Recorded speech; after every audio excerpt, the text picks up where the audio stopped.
Hola, muy buenos días a todos. Bienvenidos a esta nueva edición de webinars organizados por APA Renovables. Daros a todos la bienvenida.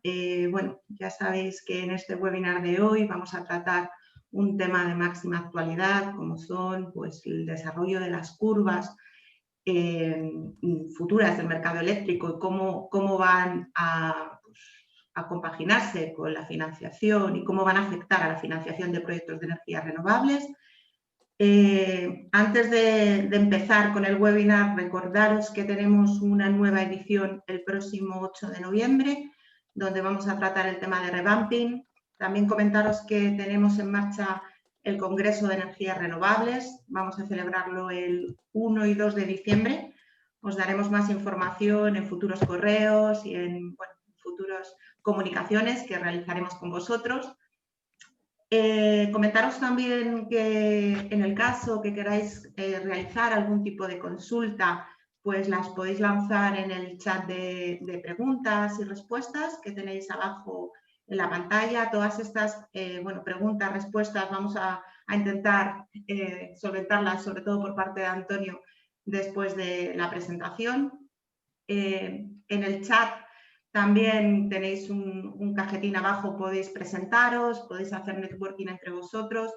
Bueno, podéis un poco compartir con nosotros pues, distintos tipos de puntos de vista que recogeremos. Bueno, sin más, primero me presento yo, soy Paloma Rodríguez, responsable del proyecto europeo Dress to Market en APA Renovables, de los que somos coordinadores. Hemos arrancado recientemente el proyecto, vamos a hablar un poquito, analizar la integración de la energía eólica y fotovoltaica en el sistema eléctrico europeo. Os mantendremos también informados de este proyecto con futuros webinars. Bueno, como os comentaba, vamos a tratar este tema de máxima actualidad. Tenemos el placer de contar con nosotros con Antonio Delgado, que es CEO de la empresa Aliasoft Energy Forecast. A modo de presentación de Antonio, aunque bueno, estoy segura de que muchos de vosotros ya le conocéis, es el fundador y CEO de la empresa Aliasoft, empresa que se constituyó pues hace 21 años y creo que estamos bueno, a punto de tener el cumpleaños de la empresa a la que Antonio dirige. Antonio es doctor en informática, especialista en ingeniería, bueno, en inteligencia artificial por la Universidad Politécnica de Cataluña, creador de la metodología y del método de previsión ALEA. Ha participado en un gran número de proyectos y modelos de previsiones del sector de la energía y su experiencia, bueno, como hemos comentado, se remonta a más de 21 años. La empresa a la que Antonio dirige, Aliasoft, su principal misión es la de realizar previsiones en el sector de la energía. Cuenta con más de 21 años de experiencia y bueno, ha realizado modelos con tecnologías totalmente novedosas de inteligencia artificial, Big Data. Tiene un gran número de clientes, entre los que se encuentran utilities en España, en Europa, operadores de red, grandes consumidores de energía y medianas y pequeñas empresas, ¿no? También generadoras. Destacar un valor importante de la empresa a la que Antonio dirige, y es que, bueno, y que además nos enorgullece a todos, ¿no? Es una empresa 100% española, plantilla, todos sus modelos, todas sus previsiones se realizan en España y estas pues, se importan y se transmiten, ¿no?, al resto de Europa. Tras esta pequeña presentación, bueno, vamos a pasar a la acción, donde Antonio pues bueno, nos va a dar la visibilidad del futuro de los precios. Tema de máxima actualidad, sobre todo pues, tras estas noticias, ¿no?, que hemos recibido en los últimos meses, en la cual, pues, tras la crisis económica que hemos tenido debido a la pandemia, el sector de las energías renovables parece que va a ser uno de los motores, ¿no?, de recuperación en España. Nos hemos despertado ayer con el importante dato de que parte de esos fondos de recuperación se van a destinar al impulso de las energías renovables. Tenemos datos de Red Eléctrica donde para 2026 esperamos un 69% de aporte con energías renovables y para 2030 vamos a sobrepasar el 80%. Las nuevas subastas que tenemos en el mercado, cómo van a influir. Antonio creo que nos va a dar un poquito de luz de cómo estas nuevas subastas pues, pueden encajar, qué modelos son importantes a considerar, qué tecnologías. Yo, sin más, dejo a Antonio que nos comente un poquito todos estos datos y que nos hable, ¿no?, de qué previsiones están ellos manejando. Gracias, Antonio, y nada, adelante. Gracias, Paloma, por la introducción. Ante todo, gracias a APA por esta invitación para participar con vosotros durante esta hora y media. Gracias a José María, a Javier en especial por toda esta comunicación que hemos tenido previamente para organizar este pequeño webinar. Y como decía Paloma, hoy precisamente la empresa está cumpliendo 21 años, o sea, celebramos el 21 aniversario de la creación de la empresa. Y para nosotros, bueno, es una satisfacción llevar tantos años en el sector de la energía, trabajando con las principales empresas de España y de Europa. Y bueno, esto también nos ha permitido, bueno, tener una experiencia y toda una trayectoria de éxito que se avala porque todos estos proyectos que hemos venido haciendo en estos 21 años, bueno, han tenido una continuidad, nuestros clientes están satisfechos y van repitiendo sus contratos año tras año. Entonces, bueno, en el día de hoy vamos a hablar sobre el tema que es tan interesante, bueno, las curvas de precio del mercado eléctrico a largo plazo para la financiación de proyectos renovables. Como sabéis, este es un tema fundamental.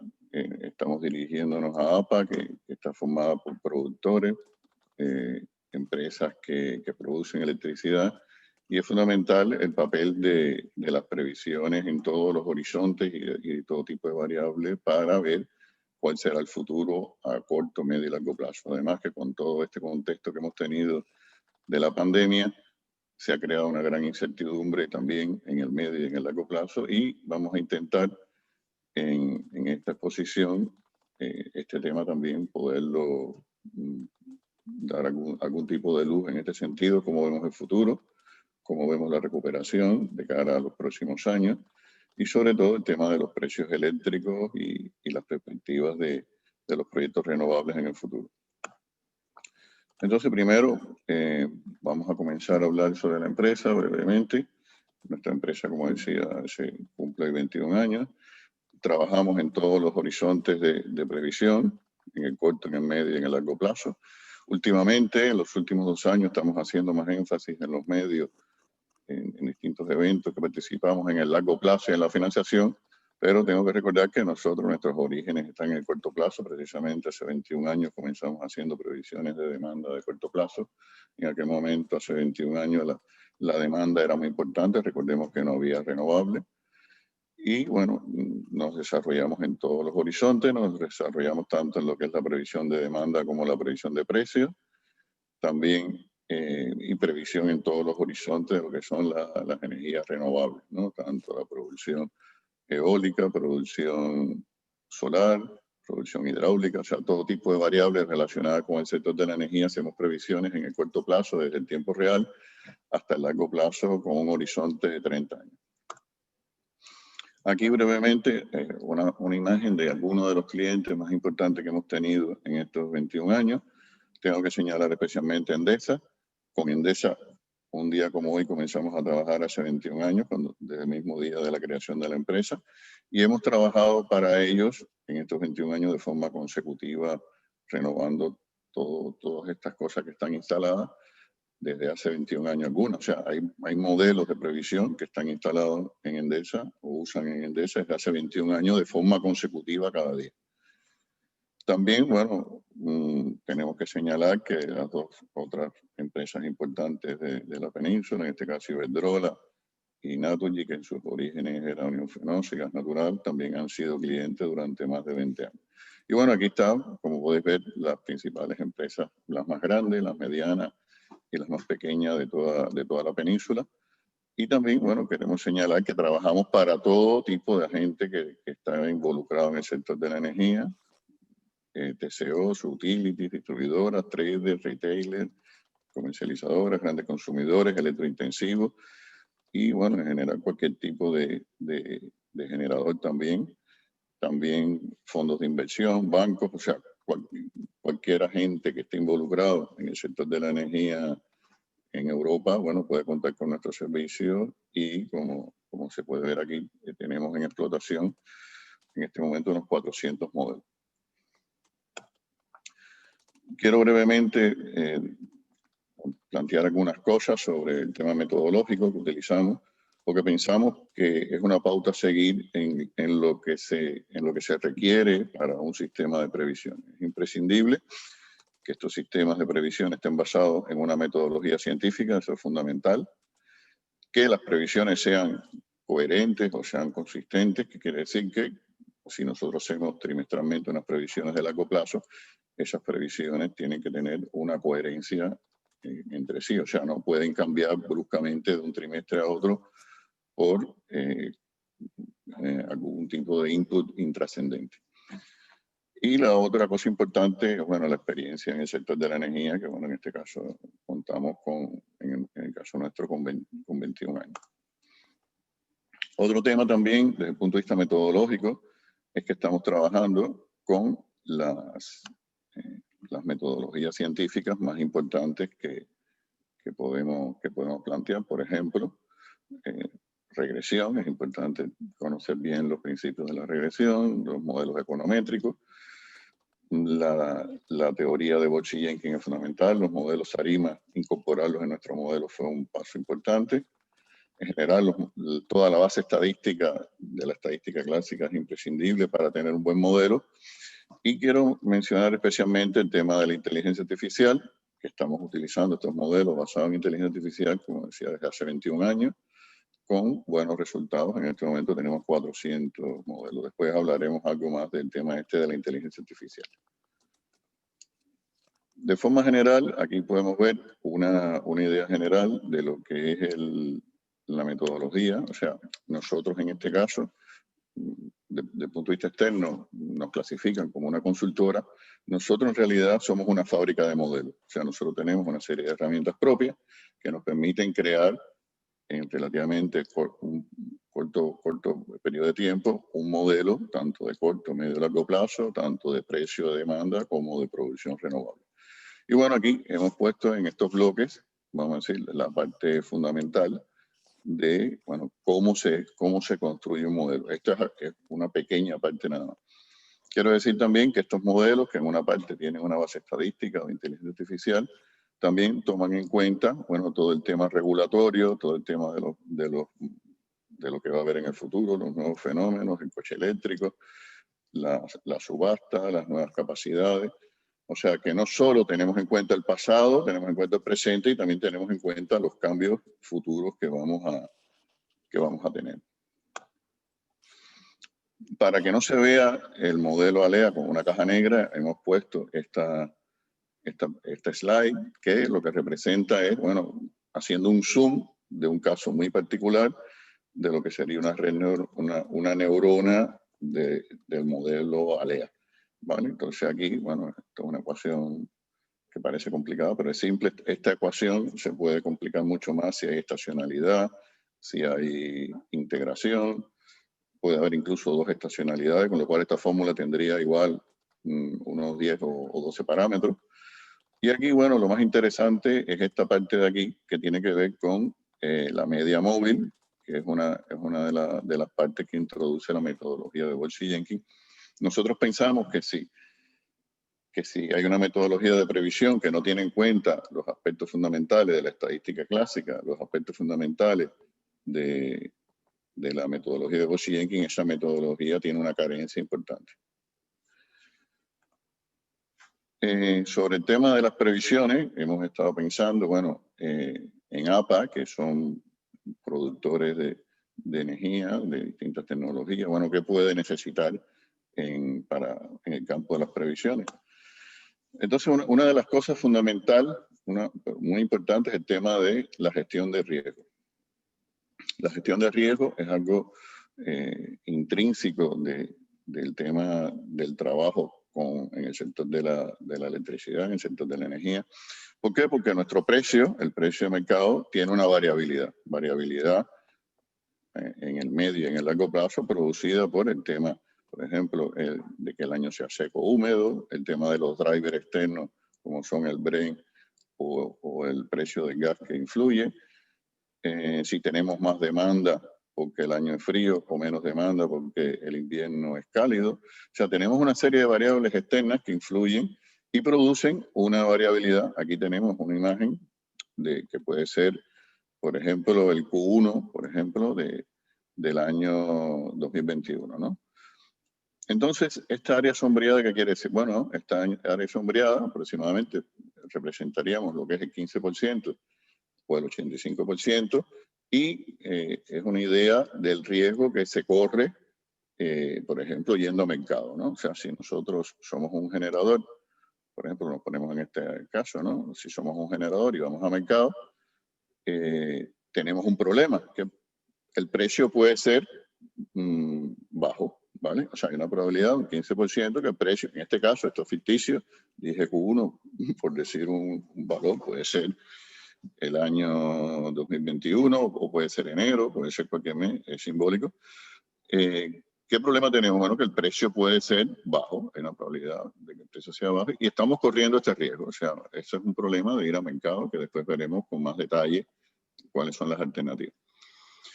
Y si somos un comprador, sabemos que también en este webinar hay una gran cantidad de personas interesadas, muchos de los cuales son consumidores, grandes consumidores, boleto intensivos, que nos mostraron su interés en participar también.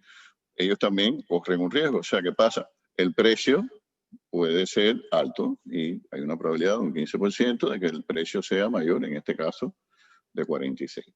Entonces, en ambos casos, es importante que tanto el que vende electricidad como el que compra sepa no solo el valor esperado, que estaría por aquí por el medio, el valor esperado del precio para el periodo correspondiente en que va a ser el contrato de compra o venta, sino la variabilidad que puede tener el precio. O sea, que el precio en un momento para un vendedor puede ser más bajo, con lo cual puede incurrir en pérdida, o para un comprador el precio puede ser alto. Entonces, ¿qué es lo ideal? Bueno, lo ideal sería que ambas partes se pusieran de acuerdo y consensuaran un precio. Entonces, poniéndose de acuerdo, que es una de las cosas que hace un contrato bilateral o un PPA, ambas partes, que vende o que compra, bueno, están gestionando su riesgo y disminuyéndolo.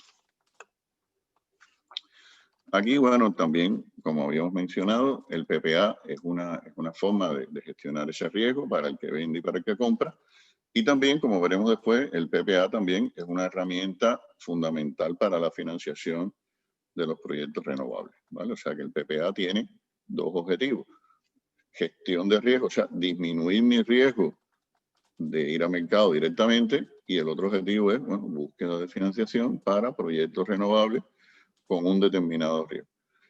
Entonces aquí hemos puesto un gráfico que después veremos con más detalle de una previsión que hicimos en noviembre de 2010. La previsión es la curva azul, y como veis, en estos 10 años que se cumplen ahora, que hicimos esa previsión, el precio mensual, que es esta curva negra, ha ido oscilando a través de nuestra previsión. ¿Qué quiere decir esto? Que si la previsión es científica, la previsión es coherente, nos ayuda a ver la tendencia que va a seguir el precio en los próximos 10, 20 o 30 años, en función de las variables que tenemos en ese momento.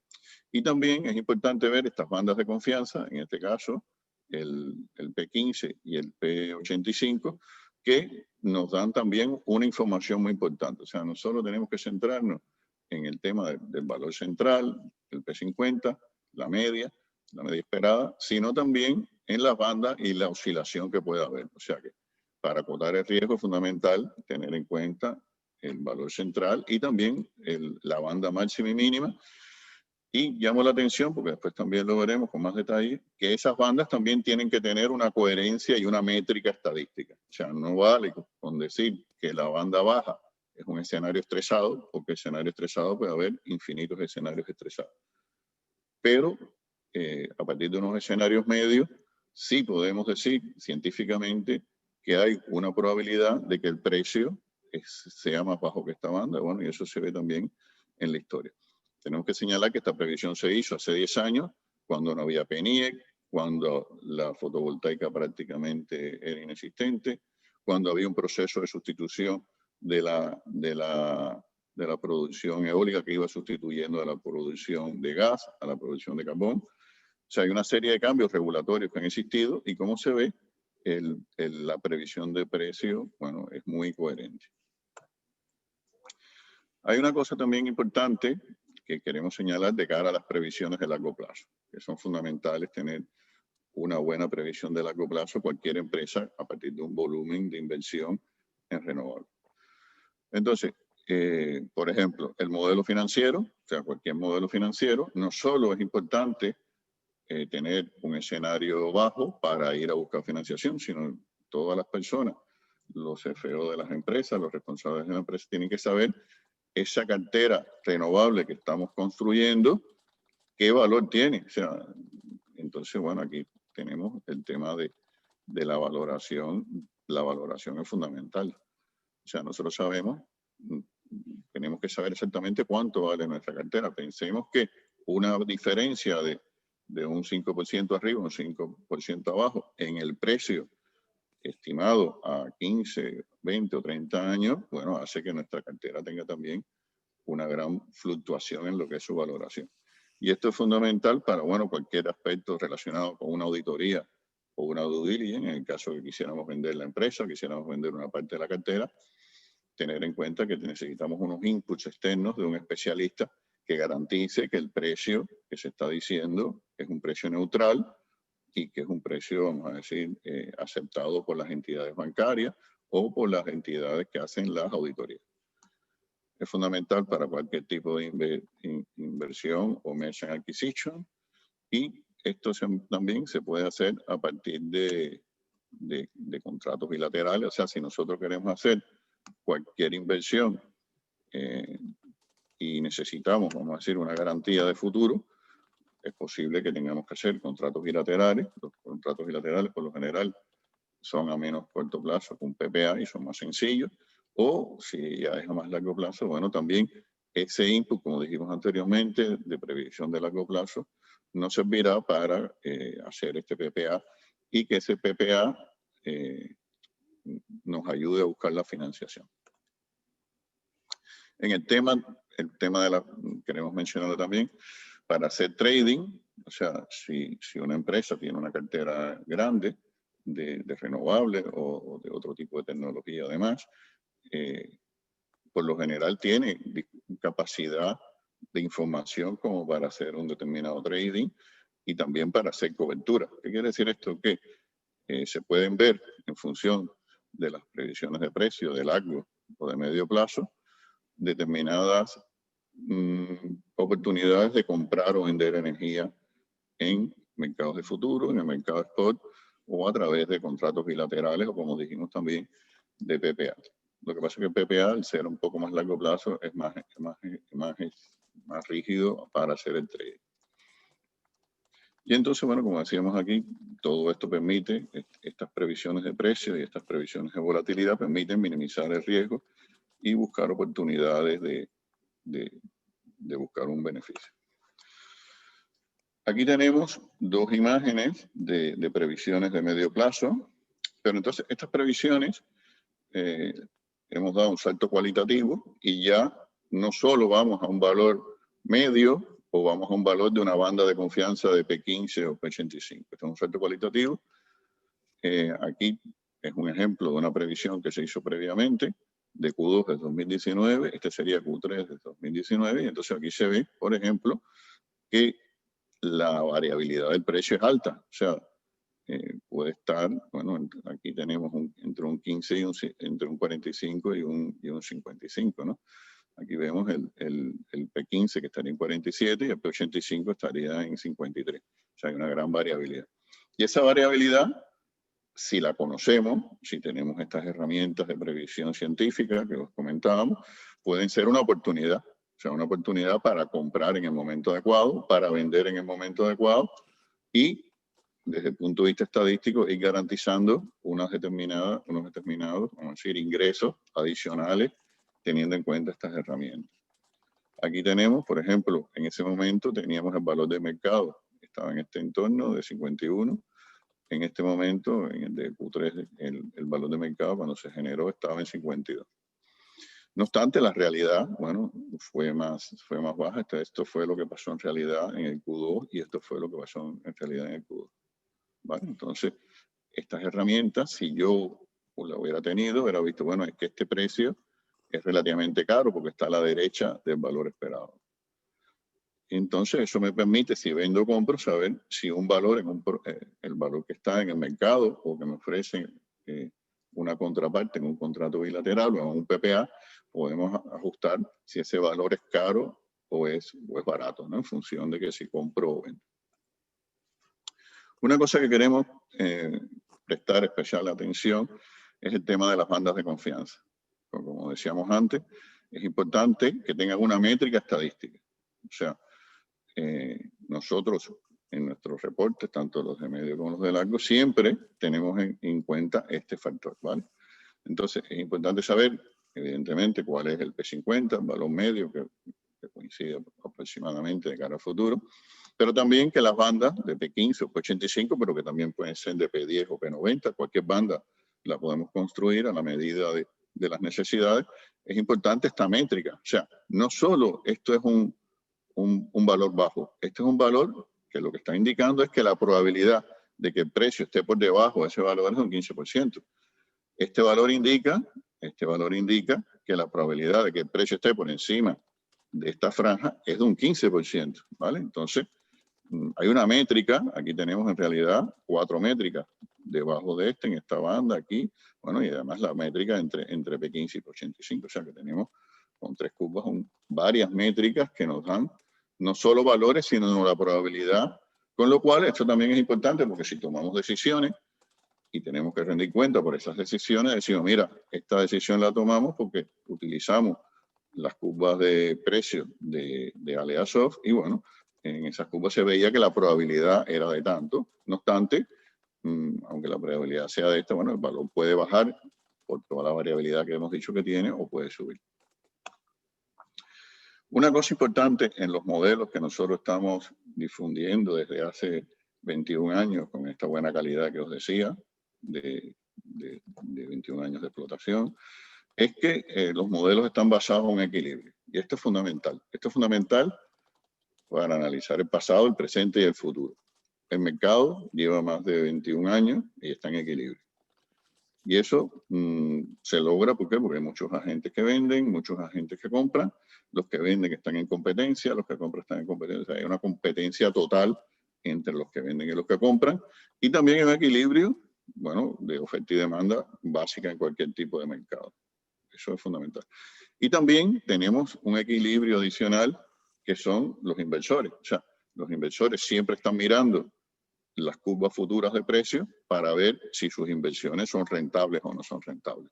Entonces, ¿qué pasa? Si los inversores ven de cara al futuro que los precios pueden ser más bajos, evidentemente dejan de invertir. Si los inversores ven que el mercado se puede romper, que se puede romper ese equilibrio por algún aspecto regulatorio, dejan de invertir. Por eso, nosotros a las personas que toman decisión siempre les decimos que las decisiones que tienen que ver con el mercado deben tomarse poco a poco para garantizar el equilibrio del mercado. Que una tecnología poco a poco vaya sustituyendo a otra sin que el equilibrio del mercado se afecte. El equilibrio entre oferta y demanda o el equilibrio entre inversiones rentables e inversiones no rentables.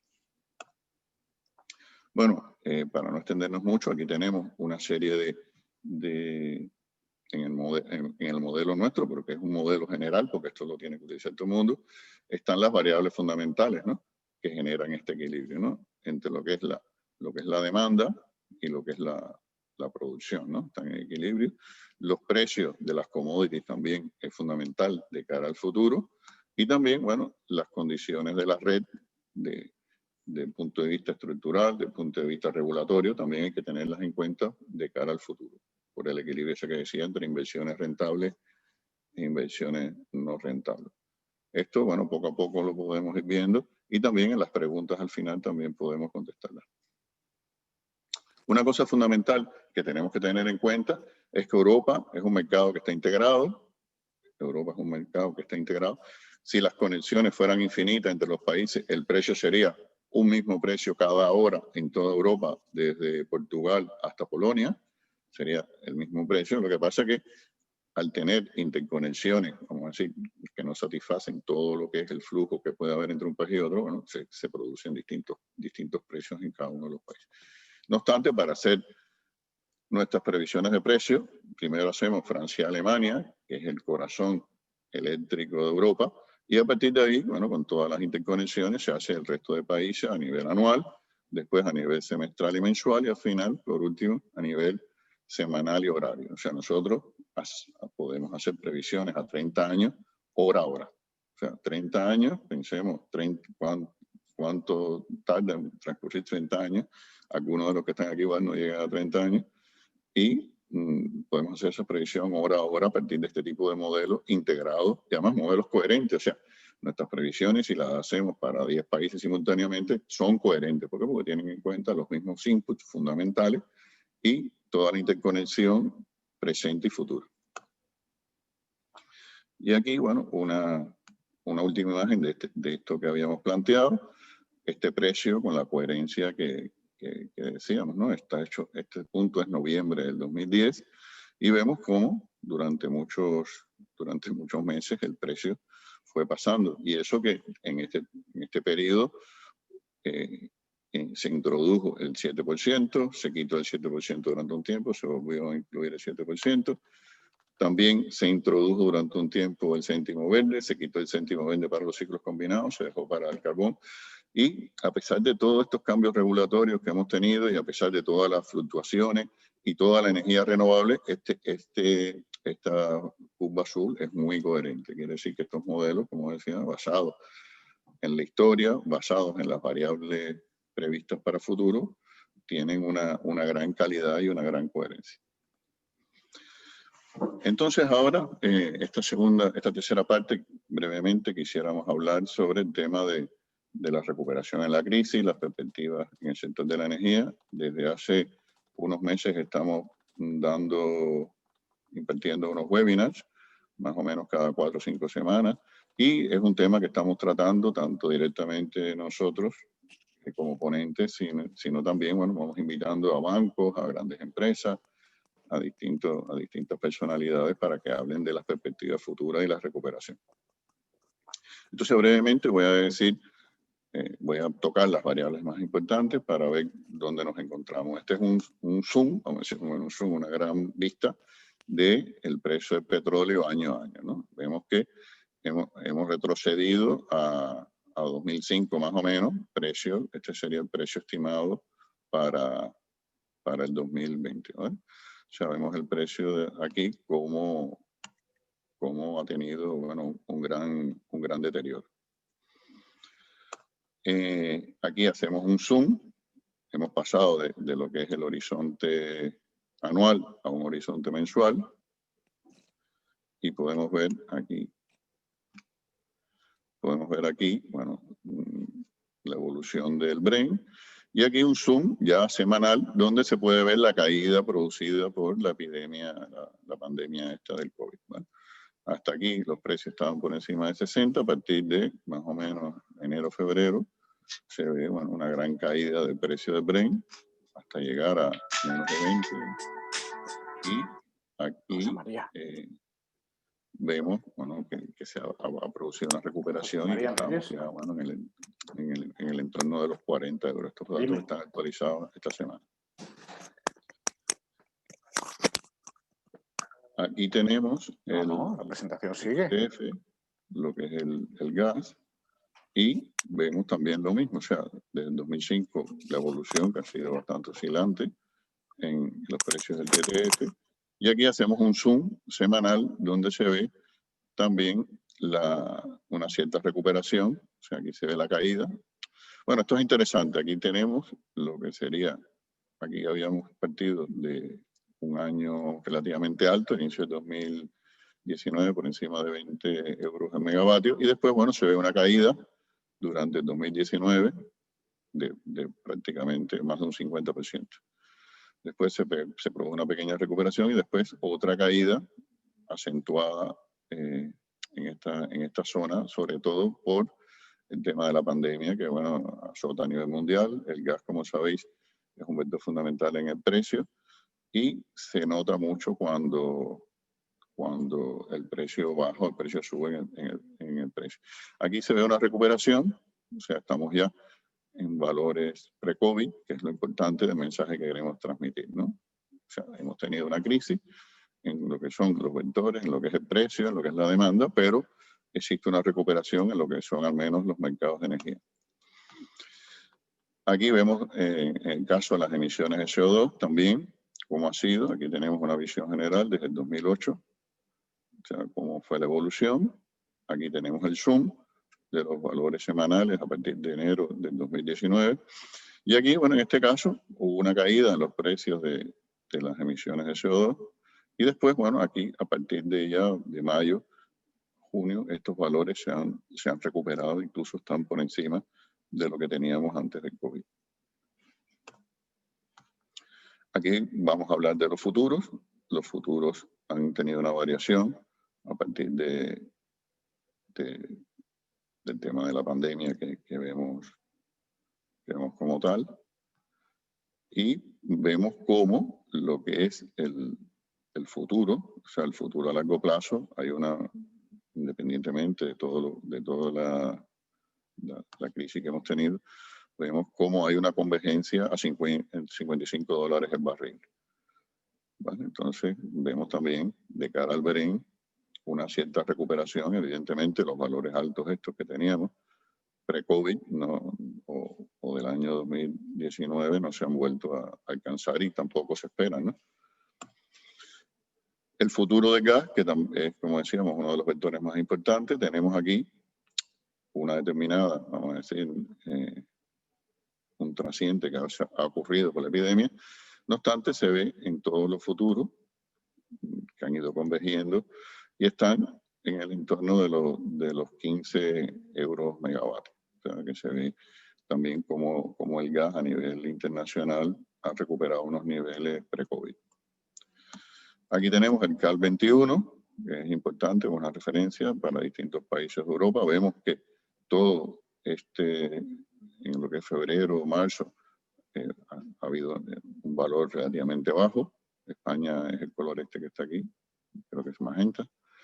Y vemos cómo el precio ha ido subiendo hasta llegar a los 45 euros por megavatio en el caso de España para el CAL 21. ¿Vale? O sea, ¿qué quiere decir esto? Que hemos alcanzado valores pre-COVID en lo que es el precio de la electricidad para el año que viene. E incluso mucha gente piensa que puede ser un precio relativamente alto, ¿no? Que por eso también decíamos que no solo es importante el valor medio, el valor esperado del precio, que en el caso de el mercado de futuro puede dar una idea, sino también la variabilidad que pueda tener este valor. En este caso, me está marcando en este momento 45 euros megavatio hora. Entonces aquí, otra cosa importante, muy importante, es la demanda, la recuperación de la demanda en el año 2020, en el año 2021. Vemos aquí, es una caída brutal lo que hemos tenido, lo que vamos a acabar teniendo. Una caída muy grande en lo que es la demanda eléctrica. Y bueno, es un factor evidentemente toda la situación de crisis que estamos padeciendo, una crisis que vamos a tener una caída de PIB del orden de un 12% a nivel anual. Eso es una cosa que no se había visto nunca en la historia, una caída tan brutal del PIB, en este caso, bueno, la demanda también. Y también, bueno, vemos un poco la recuperación que se espera para el 2021. Y el otro día nos estaban preguntando y pensábamos que la recuperación se podía producir, a ver si llegar a los valores pre-COVID en el año 2022, en el año 2023.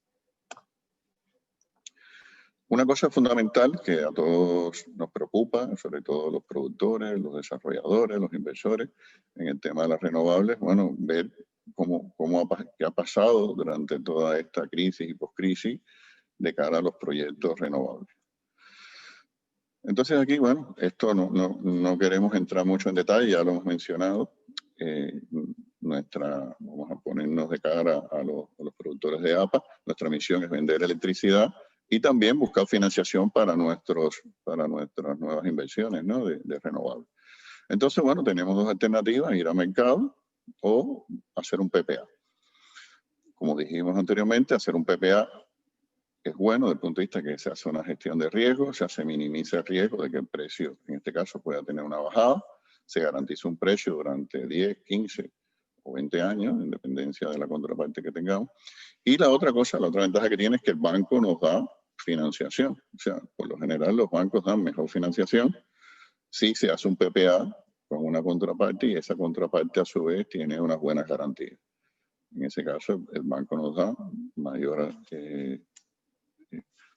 cantidad de dinero, o sea, el apalancamiento es mayor, mejores condiciones. Si vamos a mercado, vamos a decir que tiene un riesgo, hay un riesgo de ir a mercado que el precio baje, pero tiene la ventaja de que el precio puede subir también. O sea, si vamos a mercado tiene ventaja, tiene mayor volatilidad, tiene mayor exposición al riesgo, y por tanto el banco, en este caso, nos dará un menor apalancamiento, las condiciones no serán tan buenas como si tenemos un buen PPA. También dentro de aquí tenemos muchos otros factores que influyen, como la calidad del proyecto, el tamaño del proyecto, la rentabilidad, el plan de inversiones que tenemos, el plan de retorno de la inversión. O sea, hay muchas cosas que influyen. La calidad de la contraparte.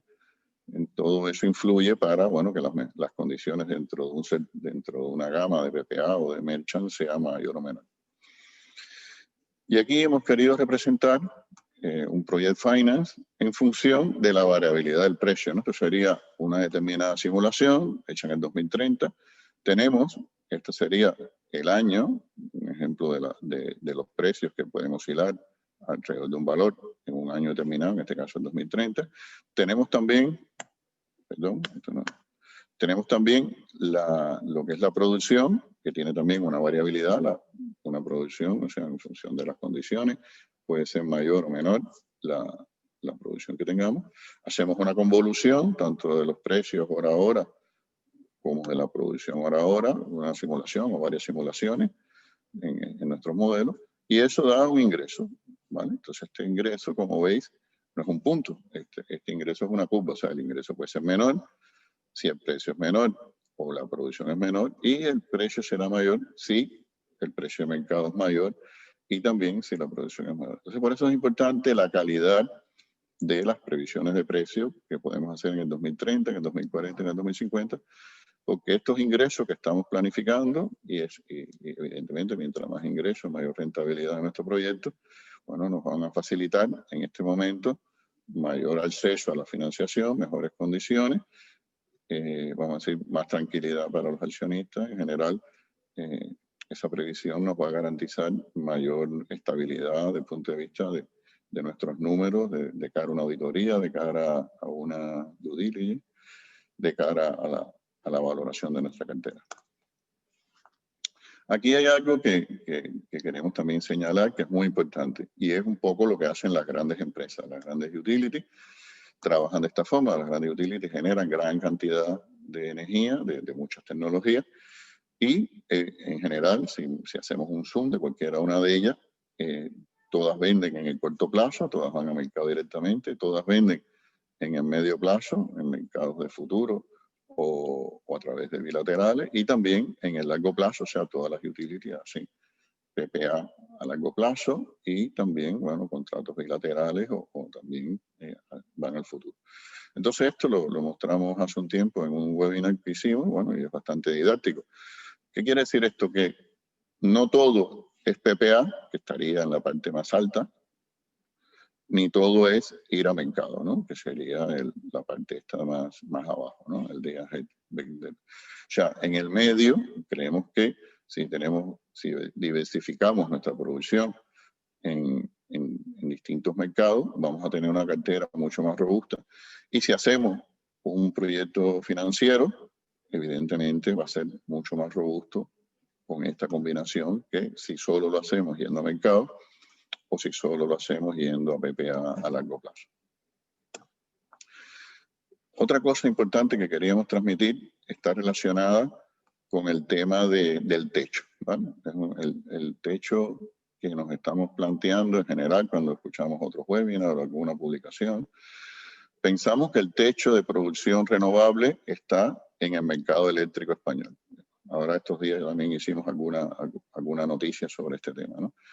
Siempre pensamos, si tenemos muchas renovables, nosotros tenemos un techo que hemos calculado que esté alrededor de unos 40 gigavatios, que es la producción, el consumo máximo que hemos tenido en el mercado eléctrico español, 40 gigavatios en una hora, en un momento. Y entonces pensamos que ese es el techo y que, bueno, todo lo que estemos produciendo renovable por encima de ese techo va a traer precios bajos, canibalización o vertido, ¿vale? Entonces, nosotros queremos mostrar algunas slides que tienen que ver con este tema, ¿no?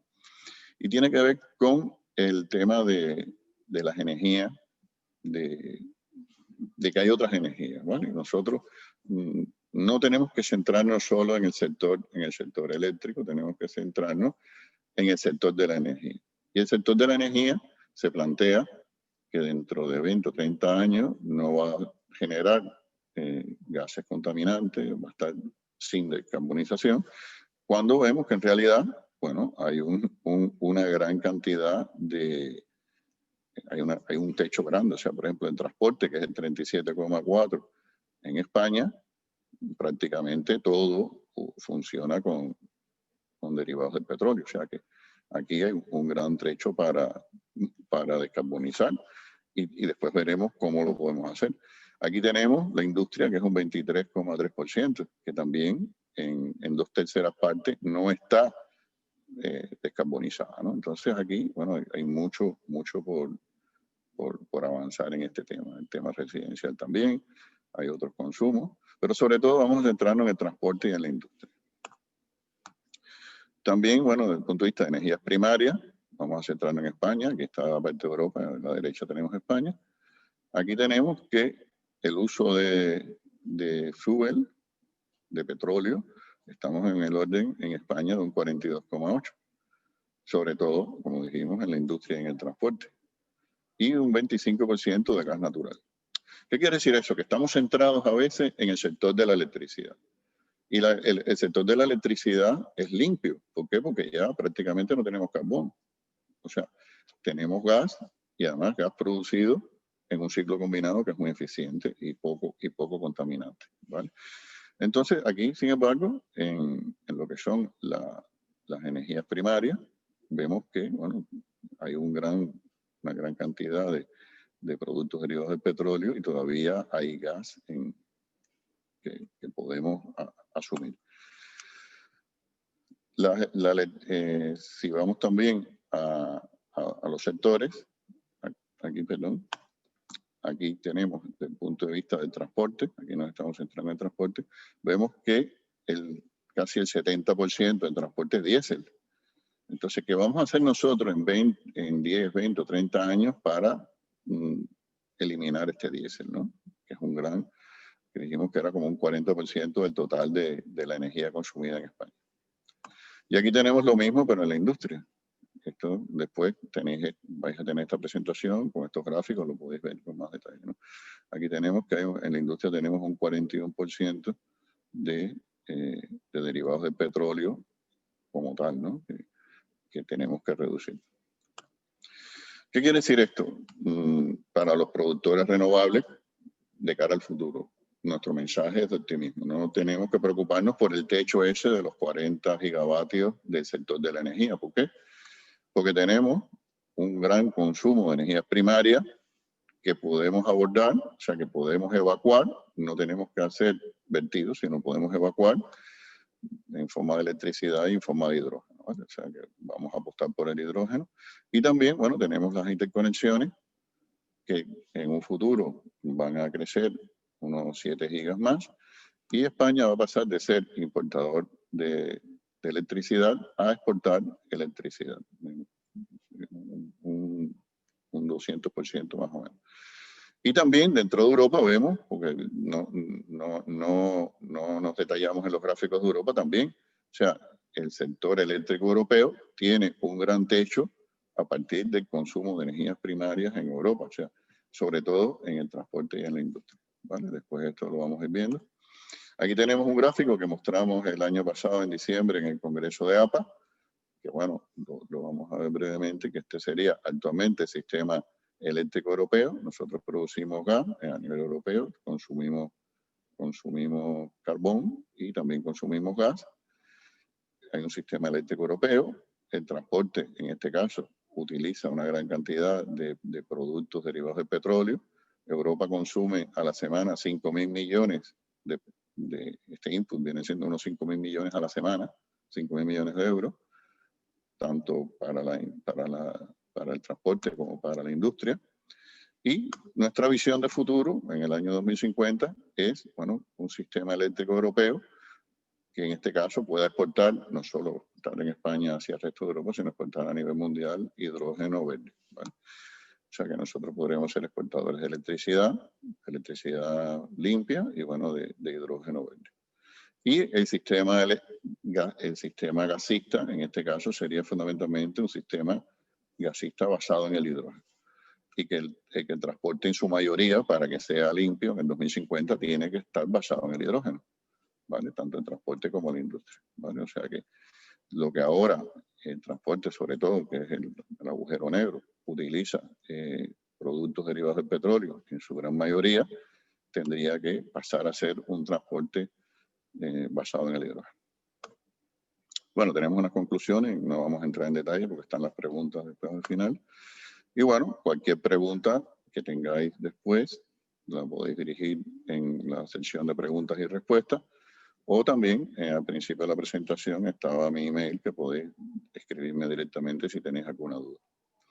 Bueno, Paloma, discúlpame si no sé si me he extendido demasiado, tenemos todavía un poco para preguntas y respuestas. Perfecto, Antonio. Sí, tenemos todavía, pues nada, una media horita aproximadamente para preguntas y respuestas. Muchísimas gracias por la presentación que nos has realizado, por esta visión que nos has dado sobre cómo vamos a tener los precios futuros, qué ha ocurrido durante la pandemia, ese descenso tanto en precios del gas, precio de electricidad, cómo nos estamos recuperando. Y bueno, ¿cómo ves, ¿no?, el futuro de tanto la energía eléctrica como de los distintos tipos de energía, ¿no?, que tenemos? Vamos a pasar a las preguntas. Yo me gustaría abrir el fuego y lanzarte alguna pregunta. Y bueno, si os parece empiezo yo y a continuación ya vamos dando paso a las distintas preguntas. A mí me surge un poco la duda, ¿no?, de las nuevas subastas, ¿no?, que tenemos, que se anunciaron. Creo que ya se está preparando algún tipo de borrador para ver un poquito el planteamiento que vamos a seguir. Y me gustaría, Antonio, saber tu opinión. Me gustaría que nos comentaras cómo deberían de articularse, a ver si podemos tomar nota y hacer bien los deberes, ¿no?, por parte del gobierno. Saber un poco qué es lo que se debería de plantear, qué tipo de tecnologías, deberíamos de ir hacia una hibridación, si crees que son necesarias. Bueno, son muchas preguntas quizás en una, pero no sé si nos puedes dar un poquito de luz. ¿Cuál es el planteamiento que veis? Sí, Paloma, gracias. A ver, sobre el tema de la subasta, hemos planteado nuestra opinión en distintos foros. Hace poco hicimos un artículo sobre este tema en una entrevista. Entonces, la subasta, cuando estamos hablando, por ejemplo, de fotovoltaica, es un tema un poco contradictorio porque ya solamente en los permisos concedidos y en lo que tenemos ya en producción, ya sobrepasamos al PNIEC. O sea que ya en permisos concedidos y en tramitación tenemos también, bueno, decenas de gigavatios todavía pendientes de tramitación. Entonces, la fotovoltaica es muy rentable, tanto la instalación, la inversión como el mantenimiento. Y hablar de una subasta es complicado, ¿no? Nosotros vemos las subastas para una isla, para un sistema complicado, pequeño, para una región, por ejemplo, como la zona de León o Asturias, que estén perjudicadas con el tema del cierre de plantas de carbón. En esos sitios puntuales sí es posible que una subasta tenga sentido. No obstante, pensando en este tema, porque sabía que nos iban a preguntar, porque hay mucho interés en el tema de la subasta, nosotros pensamos que las subastas, si se vinculan con el almacenamiento, y específicamente con el almacenamiento de hidrógeno o la producción de hidrógeno, pudiera ser muy interesante. ¿Qué pasa? Nosotros fuimos pioneros en el tema de la eólica, fuimos pioneros en el tema también de la fotovoltaica, y yo creo que España tiene que ser pionero en el tema del hidrógeno. Hace poco ha habido un acuerdo para incentivar la producción de hidrógeno, pero pensamos que es muy insuficiente teniendo en cuenta lo que hemos planteado ahora. Se plantea en un borrador, no sé si ya se ha aprobado ya directamente, que para el año 2030 tener 5.000 vehículos de hidrógeno. O sea, estamos hablando que el parque de vehículos español en este momento es de 33 millones de vehículos. Más o menos, 33, más de igual 35 millones de vehículos.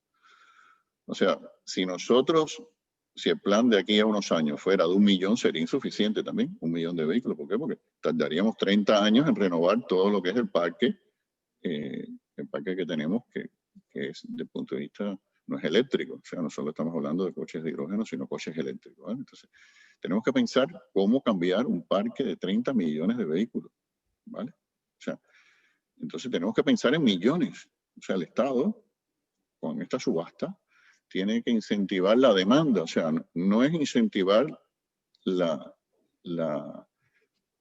oferta, que ya es mucha, sino es incentivar la demanda. Es lo que nosotros pensamos. Entonces, si se articulara algún tipo de demanda de subasta donde se instalaran nuevas instalaciones eólicas o fotovoltaicas, y a su vez que esas tuvieran como una hibridación, producción o almacenamiento de hidrógeno, sería un éxito total. O sea, estamos seguros que pasaríamos de un plan que tenemos ahora de 4 gigavatios para producir hidrógeno verde, pasaríamos a 40. O sea, porque es que los inversores españoles son súper dinámicos. En 6 meses pasamos de 4 a 40 si hay una subasta y si hay unas ayudas. Por otra parte, estamos viendo que Europa está dando o va a dar miles de millones. Entonces, si nosotros vemos la oportunidad del hidrógeno, va a ser una cosa importante desde el punto de vista de dar una tranquilidad a los inversores, porque los inversores ahora muchos están preocupados con eso, la canibalización, qué va a sobrar, los vertidos, la subasta, qué pasa si al del parque de al lado le da una subasta y a mí no.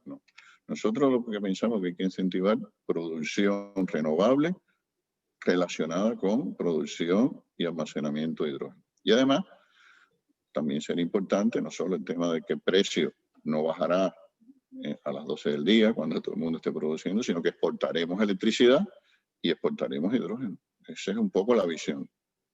Y además que se crearían, o sea, estamos pensando que hay que incentivar la producción de coches, de millones de coches. No estamos hablando de 5.000 coches, estamos hablando de millones de coches. Estamos hablando de decenas de miles de electrogeneras. No digo hidrogenera, no sé cuál es la palabra científica, ¿no? Para recargar los coches o los camiones o el transporte. Es importante que en el centro de las ciudades entren coches eléctricos. O sea, entonces hay que incentivar todo el que tenga transporte que pueda acceder a financiación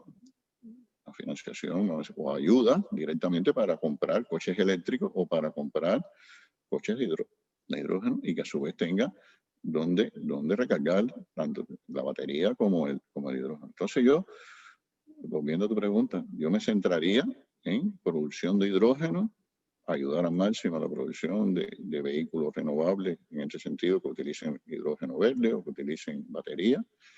Y la industria también hay que potenciar los cambios tecnológicos que tenemos que tener para pasar habíamos visto como un 30 y pico % de uso de petróleo o derivados para pasar a utilizar hidrógeno verde. Perfecto, Antonio. Pues muchas gracias por tu respuesta y si os parece, pues voy dando paso a las preguntas que nos han lanzado desde el chat de preguntas y respuestas. A ver, Guillermo Sousa nos realiza una consulta, bueno, dirigida a ti, Antonio. Él nos pregunta en Iberia, ¿cuándo se espera que los costes de producción más bajos de las energías renovables bajen los precios de energía pagos por los consumidores? ¿Y cuándo bajará el precio más que los niveles actuales? El cual nos indica que en estos momentos pues es bastante bajo.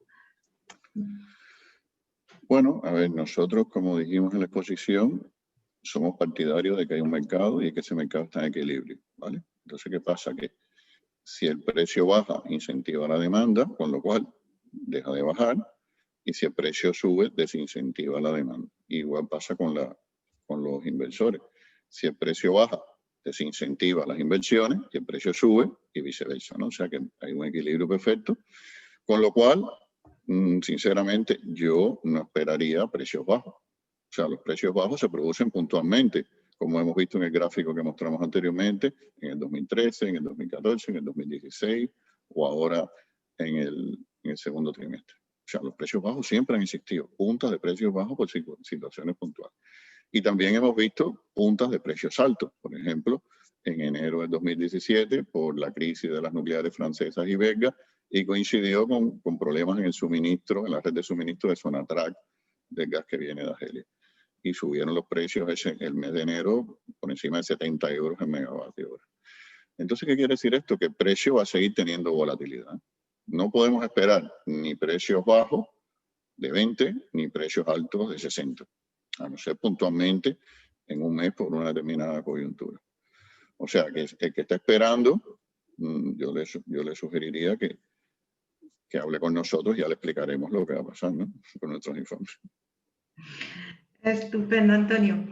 A ver, seguimos con pregunta de René Ascancio. Nos lanza la siguiente pregunta. ¿Qué tan ancha es o puede ser la banda de confianza en simulaciones que realizáis? Bueno, como vimos en el gráfico que mostramos, que es la previsión que hicimos en el 2010, ahí se ve un poco el ancho que tenía la banda de confianza. O sea, no sé exactamente, pero lo que esa banda, en ese caso, era un gráfico mensual, y que quiere decir que en un momento determinado, como hemos dicho ahora, el precio puede bajar y puede ser 20, como ha sido ahora hace poco. Podemos tener en un mes un precio de 20, pero también podemos tener en un mes un precio de 70. O sea que pero son cosas puntuales, no es lo mismo un mes que un año. O sea, cuando vamos a un año ya es más difícil que un precio baje tanto, ¿no? Entonces, volvemos a plantear lo mismo, estamos en un equilibrio, es como un péndulo, el precio se mueve alrededor de ese péndulo y tiene unas variabilidades que cuando tú las miras a nivel mensual son relativamente grandes, cuando ya las miras a nivel anual, esas bandas se van reduciendo, ¿vale? Vale, perfecto. Siguiente pregunta de Alejandro Vigil. Nos pregunta cuál es el impacto en precio logrados por solar en Horas Valles post-2025 y si el hidrógeno puede reducir el riesgo de precio cero que se pueda ocasionar. Bueno, por supuesto, es lo que estamos diciendo desde hace tiempo, desde cuando fuimos al Congreso en diciembre del año pasado, el Congreso de APA. El precio cero puntualmente puede existir. En el año 2013 tuvimos muchas horas de precio cero. En el 2013 tuvimos 3 días de precio cero en la Semana Santa. Entonces, en el 2013, o sea que no había fotovoltaica, ni había tanta eólica, ni había PENIEC. Entonces, el precio cero siempre está ahí, es algo que existe, porque, pero lo vemos más bien como algo puntual, ¿no? Nosotros pensamos que con los sistemas de almacenamiento, primero con baterías a nivel local y después a nivel más grande, a nivel de hidrógeno, porque pensamos que el Estado se tiene que volcar en este tema del hidrógeno, del coche eléctrico. Nosotros no vemos los vertidos como algo generalizado. Nosotros vemos el vertido como algo puntual en un sitio local, que haya un problema en la red local, y que, bueno, en un momento no se pueda producir porque no se puede evacuar esa energía. De todas maneras, también queremos señalar que todo está cambiando muy rápido y que van a surgir sus redes. ¿Qué quiere decir? Que si nosotros hacemos una instalación fotovoltaica o eólica, también tenemos que ver localmente cómo podemos utilizar la energía en ese ámbito local. O sea, granjas cercanas, comunidades cercanas, distintas empresas que puedan estar cerca, de forma tal que fabricación de hidrógeno que pueda estar cerca y con la que nos podamos conectar para en un momento determinado, si el precio de mercado es bajo, empezar a producir hidrógeno en esa planta vecina. Entonces también van a surgir estas subredes, vamos a decir, locales, y eso va a facilitar también que este riesgo de vertido se minimice al máximo. Perfecto, Antonio. Bueno, surgen muchas consultas, ¿no?, relacionadas con el almacenamiento. Tenemos otra consulta de José Rebollo. Nos dice que tú nos has hablado de la conectividad infinita entre los mercados, los precios serán los mismos en todos los mercados, y nos hace la reflexión del almacenamiento requerirá sobrecapacidad de generación y también almacenamiento infinito, supone sobregeneración igual a cero. ¿Cómo influirán estos precios en los diferentes mercados de capacidad de almacenamiento? ¿Qué diferente almacenamiento? Hidrógeno verde, baterías, bueno, ¿cuáles son las distintas opciones? ¿Cuáles veis vosotros que son las más viables, ¿no?, en los términos que estamos comentando? Bueno, nosotros vemos que el tema del hidrógeno tiene muchas ventajas, ¿no? Y una de las ventajas es el almacenamiento. O sea, el hidrógeno en un futuro, como vimos en el último gráfico, va a ser el gas que sustituye al gas natural. O sea, que estamos hablando de que la producción va a ser con hidrógeno. O sea, en este momento ahora tenemos el backup con los ciclos combinados y cuando no tenemos suficiente capacidad de producción, cuando tenemos un hueco térmico, como su nombre indica. Entonces nosotros apostamos por la producción de hidrógeno como vía fundamental de almacenamiento. Pero no solo almacenamiento, es producir para que esos millones de nuevos vehículos eléctricos estén en funcionamiento. Estamos hablando de millones de vehículos eléctricos. Estamos hablando de vehículos de todo, o sea, de transporte de tipo turismo, tipo furgoneta, tipo camión, barcos, o sea que estamos hablando de un transporte total, incluso el transporte aéreo con hidrógeno. Entonces, la batería, sí, nosotros vemos la batería, pero a nivel local, para un autoconsumo, o sea que en un momento determinado, bueno, por la noche, abastecer a una subred local, el tema de la batería puede ser interesante, ¿no? Pero no a nivel global de la red, ¿vale? O sea que el almacenamiento de red, yo creo que a nivel de España, que está tan interconectado, no va a ser necesario. O sea, las grandes baterías pueden ser necesarias puntualmente en alguna región también, en algunas circunstancias, pero a nivel de red, con toda la energía disponible que tenemos, que ya es muchísima, con todo lo que se puede ofertar, y toda la interconexión, que también cada vez va a crecer más, el tema de la batería como backup, yo lo veo más lejano y sin embargo veo más cercano el tema del hidrógeno si el Estado apuesta por incentivarlo. Perfecto, Antonio.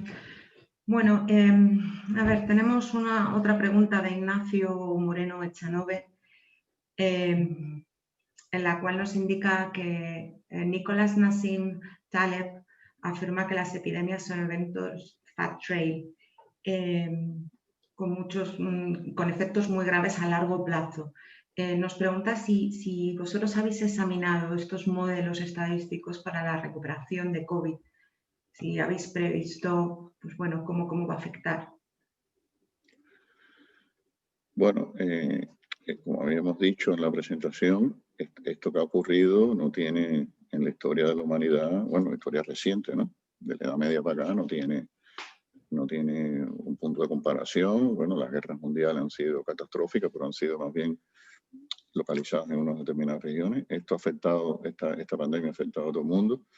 los efectos van a ser grandes a nivel de la economía española, europea y global. Pero, como hemos visto en los gráficos, desde el punto de vista del sector de la energía, parece que no hay una gran trascendencia, ¿no? O sea, estamos teniendo una serie de cambios tecnológicos y parece, afortunadamente para todos los que estamos en este sector, que no vamos a tener una gran trascendencia. Sabemos que los bancos siguen financiando todos los proyectos renovables. Ha habido igual un pequeño parón psicológico en marzo o en abril, porque no se sabía lo que iba a pasar, si el mundo se iba a caer. Pero bueno, ya una vez que ha pasado todo este terremoto de marzo a abril, ya se ve que hay luz al final del túnel, que hay vacuna, que hay tratamiento, que hay test rápido para saber si se tiene o no se tiene, la cultura de la mascarilla, bueno, todo esto que ya se sabe. O sea, que esto no es el fin del mundo, nos vamos a recuperar, y en el sector de la energía, que es lo que quiero transmitir, todos son buenas noticias y todo es optimismo, ¿vale? O sea, lo digo para que nadie se sienta, ¿cómo se llama?, que el mundo se le viene encima. Gracias, Antonio. A ver, Joaquín Jefael de la Peña nos pregunta que ¿dónde veis el precio del pool en los próximos 3 años? Es sacar un poco la bola de cristal y que nos digas, también basados en todos vuestros modelos, evidentemente. Bueno, me consta que nosotros hacemos unos webinars cada 4 o 5 semanas y hay quien los ve sin pestañear para ver si decimos alguna señal de precio. Igual hay quien está ahí desde hace 1 hora y pico mirando a ver si decimos un precio. Entonces, bueno, lo primero que tenemos que fijarnos son los futuros. Los futuros ahora para el 2021 están en 45. Eso es una buena noticia, es un precio, una buena noticia para los vendedores, no para los compradores, ¿no? Y yo creo que eso puede ser una primera señal para tener en cuenta. Si Joaquín me dijiste que era, me parece la persona que preguntaba. Joaquín se puede poner en contacto con nosotros y podemos hablar con él de unas condiciones especiales por ser de APA, ¿no? Para que tenga el informe. Fenomenal. Joaquín nos llamará seguramente. Francisco González Palomo te da la enhorabuena por la presentación, Antonio, y nos indica que si puedes hablar de si consideras que en las formas de venta de energía caben otras fórmulas más allá de los PPA físicos. Por ahora se han mostrado más rígidos y con muchas trabas, ¿no?, a la hora de ser bancables, algunos de ellos. Bueno, no sé si veis alguna otra fórmula. Bueno, como pusimos en el gráfico ese con los circulitos de colores, los PPA pueden ser de muchas formas, o sea, pueden ser físicos, pueden ser financieros, hay muchas modalidades, pero también están los contratos bilaterales, o sea que está acudir al mercado de futuro, pues lo que planteamos ahí.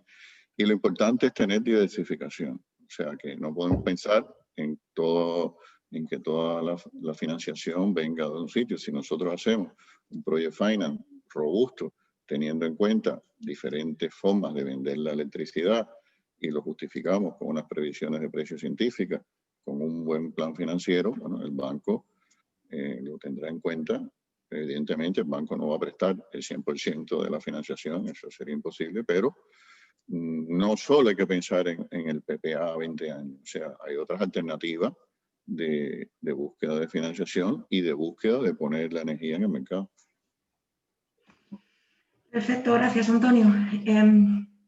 Daniel López García también te da la enhorabuena por la presentación, Antonio. Volvemos al tema del hidrógeno, que está despertando muchas preguntas, mucha inquietud. Nos pregunta si lo veis el hidrógeno como el gran sustituto del petróleo y del gas y de dónde vendrá la producción de hidrógeno. Si vendrá quizás a partir de gas natural, tecnologías renovables. ¿Cuáles son las opciones que estáis manejando vosotros, que veis dónde podríamos encontrar el mejor precio, la mejor producción? Bueno, evidentemente el hidrógeno es lo que parece ser que es el sustituto del petróleo y del gas natural. O sea, de cara al transporte es lo único que se ve. O sea, están las baterías, que lo vemos como algo complementario. No es que se desechen totalmente. En algún momento una batería puede ser también importante, sobre todo en una primera etapa, en un coche eléctrico, Pero de cara al futuro, si queremos hablar en el 2060 de que vamos a tener 0 emisiones, no podemos tener ni gas, ni gasolina, ni diésel en el transporte. O sea que el hidrógeno es el único vector que vemos. Es posible que también exista algún otro compuesto químico, vamos a decir, parecido al hidrógeno, no tiene que ser hidrógeno puro, ¿no? En los cohetes o en los submarinos también hay otros compuestos, vamos a decir, no contaminantes, ¿no? Pero bueno, vamos a hablar de hidrógeno en general. Entonces nosotros vemos al hidrógeno, evidentemente, como el único vector en este momento factible de producir a partir de electricidad, por electrólisis, perdón, y agua. Entonces, pero además que el hidrógeno, además de ser limpio, el hidrógeno verde, ¿no? Y renovable, que otra pregunta decía, la fuente es el sol y la fuente es el aire. O sea que la fuente para hacer el hidrógeno es totalmente también limpia y renovable. La fotovoltaica, la termosolar o la eólica. Entonces, como decíamos, este vector va a sustituir totalmente a todo el combustible fósil. Es la única forma. Entonces, por eso vuelvo a repetir que el Estado tiene que tomar cartas en este problema para aprovechar esta subasta de renovables e introducir la producción de hidrógeno para almacenamiento y para la distribución. Y también incentivar millones de coches eléctricos, no 5.000, millones de coches eléctricos para cambiar este parque de más de 30 millones de vehículos, vamos a decir, contaminantes. Estupendo, Antonio. A ver, tenemos otra pregunta un poquito más técnica. Es de un espectador anónimo. Te lanzo una pregunta, Antonio. Te dice ¿qué opinas del coeficiente de apuntamiento de la energía solar a largo plazo? Y si crees que puede alcanzar valores por debajo de 0,5 a largo plazo, porque hay estudios que lo sitúan en 0,25 a futuro. Bueno, en este sentido, yo creo que también esta es la preocupación de muchos. Yo no me preocuparía por esto.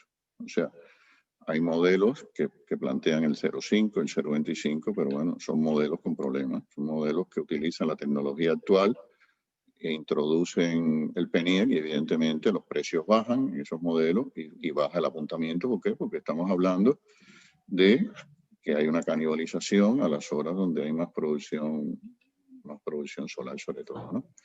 Entonces nosotros vemos un apuntamiento mucho, no, o sea, ni remotamente tan bajo como eso, ¿no? ¿Por qué? Porque lo que decíamos, el modelo es un modelo que está en equilibrio, pero el modelo está en equilibrio hora a hora. Entonces, ¿qué pasa? Que si hay unas horas que el precio es más barato, evidentemente en esos precios va a incentivar más demanda y antes de vender la electricidad a un precio bajo, esos generadores o lo almacenarán con sistemas tradicionales de batería o producirán hidrógeno, que es lo que estamos hablando, de lo que más estamos hablando, o venderán esa producción a regantes cercanos para que puedan bombear agua en ese momento.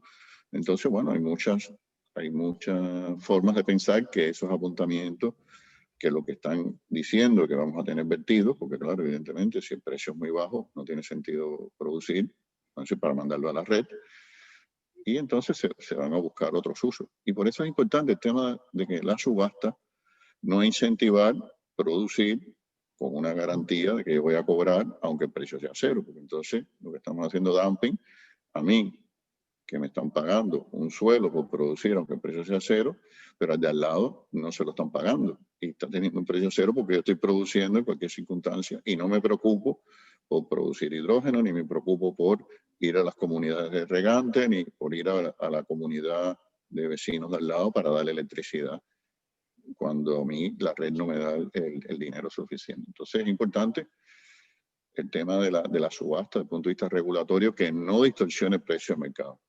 Si las subastas no se hacen bien, podemos tener problemas con el precio del futuro y podemos tener problemas con las inversiones y podemos tener problemas con esos apuntamientos de 0,5 o de 0,25.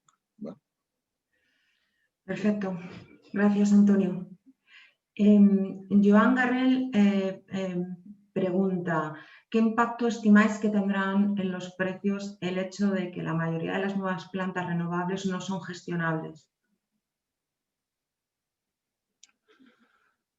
Bueno,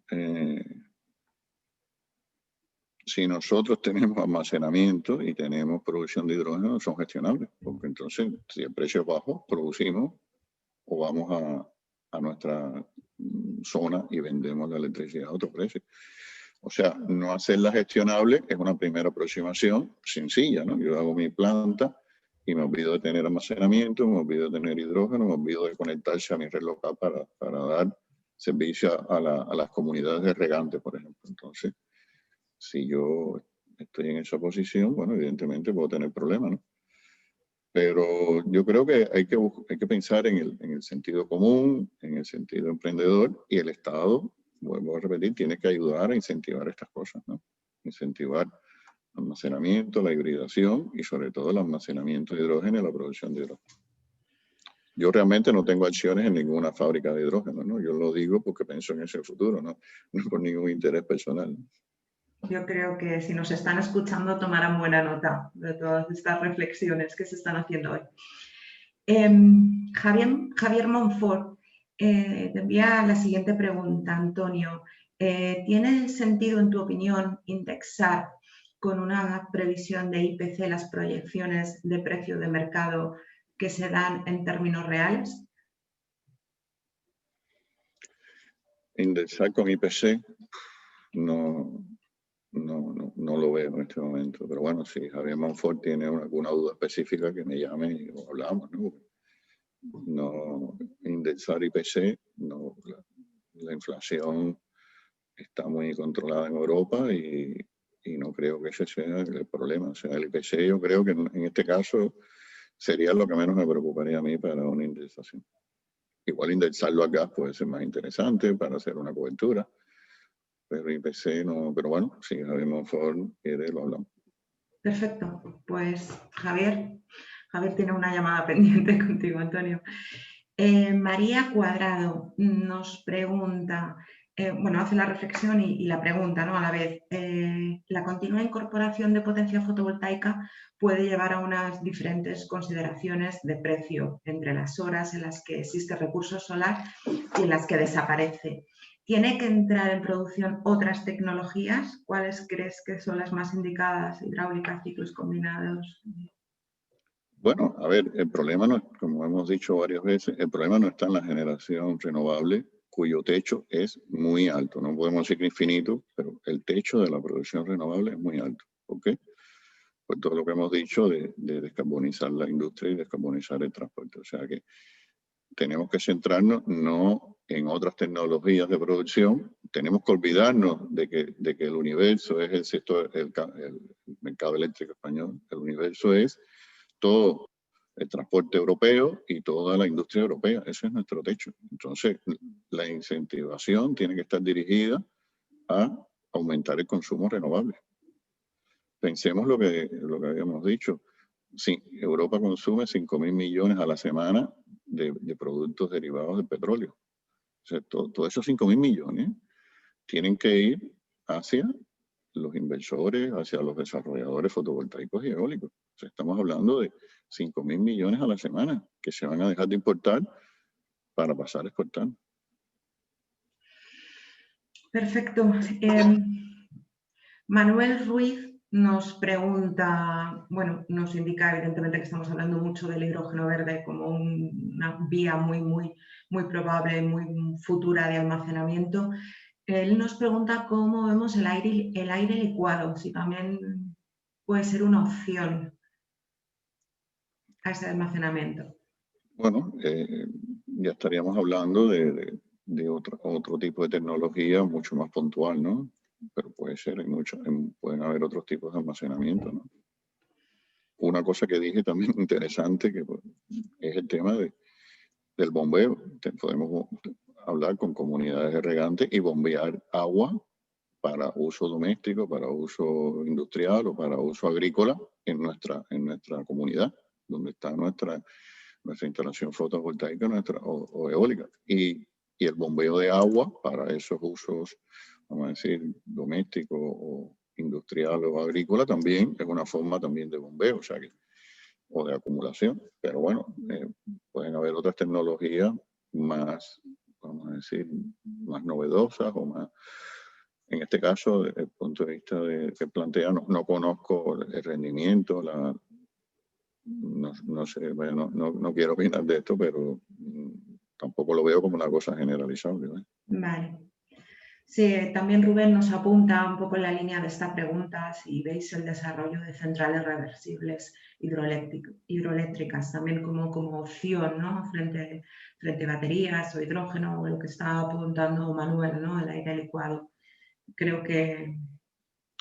Bueno, ahí conocemos inversiones que están en curso para temas de bombeo. El bombeo siempre es interesante dentro de un determinado contexto, ¿sabes? O sea, nosotros tenemos ahora una capacidad hidráulica muy grande, tenemos una capacidad grande de bombeo, pero en una situación puntual, en una determinada región, el bombeo puede ser interesante, siempre asociada a su entorno, ¿vale? Y a un determinado uso para dar una determinada estabilidad a la región. Pero no vemos tampoco el bombeo como algo generalizable, teniendo en cuenta que, bueno, tenemos las baterías que cada vez tienen un precio más bajo y tenemos el hidrógeno, que es el vector de futuro del combustible fósil, me refiero. Perfecto. Bueno, hay muchas preguntas sobre baterías, hidrógeno, acumulación. Yo creo que las hemos contestado todas. He dado aquí un repaso, pero si queda algo por contestar, pues nada, os animo a que se las enviéis a Antonio y él pues se pondrá en contacto con vosotros y encantado las contestará. Si te parece, vamos a cerrar con una última pregunta, que es Juan Ramón Muñoz. Te da la enhorabuena, Antonio, por la presentación. Y nos pregunta cómo puede afectar al mercado eléctrico nuevos modelos de negocio, como autoconsumo, microredes y mecanismos por la participación de la demanda en el mercado eléctrico y mercados. Bueno, volvemos al teorema número 1, que es el equilibrio de mercado. O sea, el autoconsumo, por decirlo así, tiene ventajas y desventajas. ¿Qué pasa? Si el precio del mercado eléctrico baja demasiado, el autoconsumo puede no ser rentable. Entonces, estamos haciendo una inversión y en un determinado contexto, todo depende del contexto. O sea, en algunas regiones el autoconsumo es imprescindible. Si estamos más aislados o en función del tema geográfico, ¿no? Entonces, si el precio es lo suficientemente bajo, no es necesario tener autoconsumo, vamos a decirlo de esa manera. Si el precio de mercado fuera alto, es interesante el autoconsumo. O sea, el autoconsumo, como se ve, es un factor de regulación de precio también. Porque si el precio es muy barato, o sea, el autoconsumo, en realidad, tiene un interés, vuelvo a repetir, dentro de un entorno igual doméstico, privado, pero bueno, también tiene más interés desde el punto de vista de una comunidad. O sea, una comunidad de vecinos, comunidades regantes, granjas, alguna industria con una batería. O sea, ese autoconsumo ya a una escala mayor puede ser interesante, pero volvemos a lo mismo. Si el precio del mercado eléctrico bajara mucho, vemos que este autoconsumo es como decir tener un pozo en el patio de mi casa. O sea que yo puedo tener un pozo en el patio de mi casa, pero bueno, si yo tengo una toma de agua y cojo el agua, bueno, necesito el pozo igual si tengo una piscina, pero bueno, ya voy a otras cosas ya. Pero bueno, volviendo al tema, el autoconsumo no va a variar el precio del mercado, ¿vale? Para que tengan una preocupación de eso. El precio del mercado tiene un equilibrio macro, y el autoconsumo es una pincelada que se introduce, pero no mueve el precio considerablemente. Perfecto, Antonio. Pues con esta última pregunta damos por concluido el webinar de hoy. Agradecerte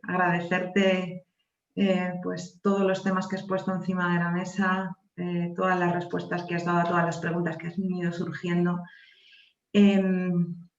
Recordar el próximo webinar que tenemos, que es el 5 de noviembre, sobre revamping. Creo que antes he dicho 8, no, es el 5. Bueno, os esperamos a todos y también recordaros el Congreso de Energías Renovables. Lo vamos a celebrar el 1 y el 2 de diciembre. Os esperamos a todos. Vamos a tener, pues bueno, mucha materia, ¿no? de la que debatir y creo que, bueno, no os lo podéis perder.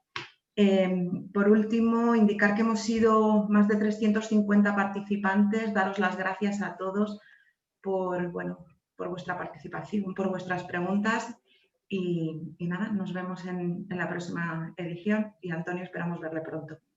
Gracias, Muchas gracias. Gracias.